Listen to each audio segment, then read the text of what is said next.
It's the biggest revolution in modern finance, managing over $100 trillion in assets. It promises to do the impossible, make you rich while saving the world. It's called sustainable investing, or ESG, environmental, social, and governance. The idea is simple and beautiful. Invest in companies that are good for the planet, treat their workers well, and are run with integrity. In return, you not only get competitive returns, you drive positive change. It's the story Wall Street and global corporations want you to believe.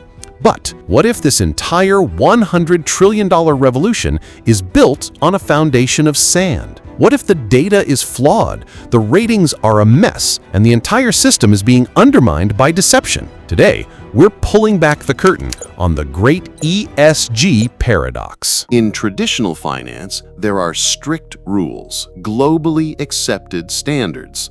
But in ESG, it's the Wild West. There is no single agreed-upon standard for what good looks like. This creates a data credibility crisis. Imagine if credit agencies gave you wildly different scores. Who would you trust? ESG rating agencies only agree on a company's score about 61% of the time. This allows companies to cherry-pick the framework that makes them look best. Governments haven't fixed this. While Europe is pushing for mandatory disclosures, the US is a mess of conflicting rules, with some states promoting ESG and others actively banning it. The result is confusion and paralysis, not progress. This leads to the next critical flaw, the constant battle between short-term profits and long-term purpose. For all the talk of changing the world, Wall Street's primary job is to make money, and the numbers don't lie. A recent study showed 73% of investors are not willing to sacrifice any financial returns to accomplish ESG goals. This is the profit paradox. ESG isn't magic. It's a proxy for good management. Bad ESG often signals huge risk, but good ESG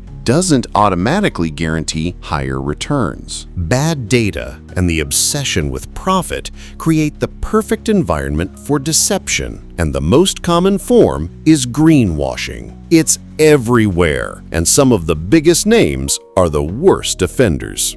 Remember when BP rebranded to Beyond Petroleum? A decade later, their spending was still 96% on oil and gas. It was a marketing campaign, not a business transformation. We've seen Deutsche Bank's asset manager raided for misleading investors about its green investments.